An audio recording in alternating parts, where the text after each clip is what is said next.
Love. We write songs about it, we fight for it. It can make our lives feel complete, or it can totally tear them apart. But what if our whole understanding of emotion and love itself is just incomplete? Today, we're going to dive into a pretty different way of looking at this whole thing, a perspective that might just change how you see your own feelings. Now, the ideas we're exploring here come from the writings of Shufeng of Life Chanyuan.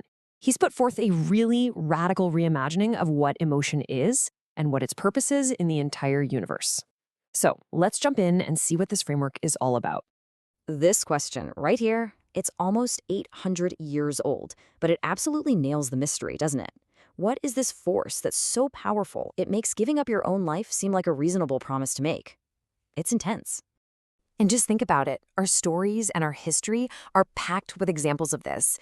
You've got these epic tales like the Weaver Girl and the Cowherd, or Romeo grabbing the poison because he can't imagine life without Juliet. These aren't just dramas, they're showing us how this powerful emotion can also be incredibly destructive.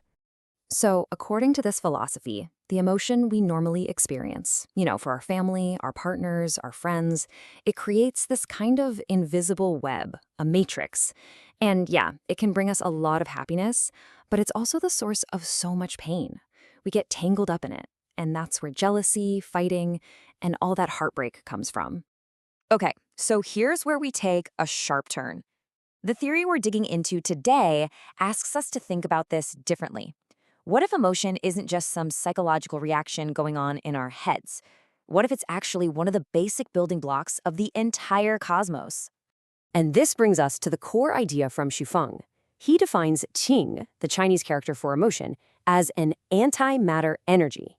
Now, hold on, this isn't a physics lesson. He's using that term metaphorically to describe a vital, non-physical force.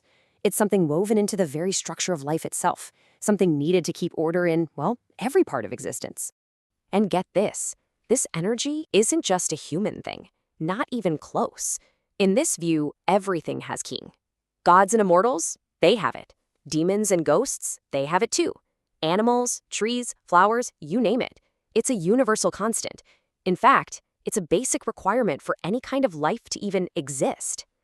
So if everything's got emotion, what makes a god different from a human or a human from an animal? Well, it's all about a spectrum. Beings that have a really rich, broad, and expansive kind of emotion are considered closer to a heavenly state, and those with a narrow, scarce, kind of selfish emotion, they're closer to a hellish one. So this idea of a spectrum basically creates a kind of cosmic ladder. This framework suggests that different types of beings are literally defined by their unique brand of emotion, and this is what structures the whole universe. This leads to what's called emotional arrays or matrices. Think of it like this. Each level of existence is tuned to its own emotional frequency. Gods operate on divine emotion. We humans operate on human emotion, and so on down the line. We are literally born into a specific emotional reality that shapes everything. Let's really zero in on the difference between the human and immortal levels. Human emotion is described as narrow. It's all about my family, my partner, my friends. That focus on my is supposedly where the pain comes from. Immortal emotion, on the other hand, is boundless. It's a love for the divine, for all of nature, for the harmony of the entire universe. It's wide open. So this obviously brings up a huge question for us. If we are living inside this limited human emotional matrix, this web of attachments that causes so much trouble, is there any way to get out? And the answer, according to Shufeng, is yes, absolutely. There is a path. There's a way to consciously transform your own emotional energy and actually ascend from this human matrix to a higher state of being. So how's it done? The path is described as this 4-step transformation. The core idea is to consciously dilute our narrow, exclusive loves and deepen them into something way more universal. So, you're guided to shift your love for just your family into a love for the divine. You expand your love for just your friends into a love for all of nature. You transform that exclusive love for one person into a compassionate love for everyone you meet. You get the idea. Now, this is a really important point. This is not about becoming some cold, emotionless robot. It's actually the opposite.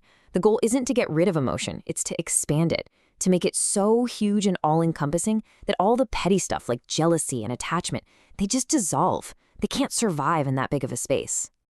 And if you go down this path, the result is a totally redefined reality. You stop living in a world of limited attachments and start living in a world where love is just the fundamental fabric of everything you experience. This quote from the author just captures that final state so perfectly. It's a state where your own emotion, your own qing, isn't stuck on a few people anymore. You find it everywhere, in the mountains, in the rivers, in every single person. And in that unity, a new world, a celestial realm is born right inside you. And that really brings us to the ultimate takeaway from the work of Xu Feng of Life Chanyan. Emotion isn't something that just happens to you. It is the fundamental creative energy that you use, whether you know it or not, to build the world you live in. Your emotional state is literally constructing your reality. So, we'll leave you with this final thought to chew on. If the quality and the breadth of your emotions are the actual blueprints for your reality, take a look around. What kind of world are you building for yourself right now?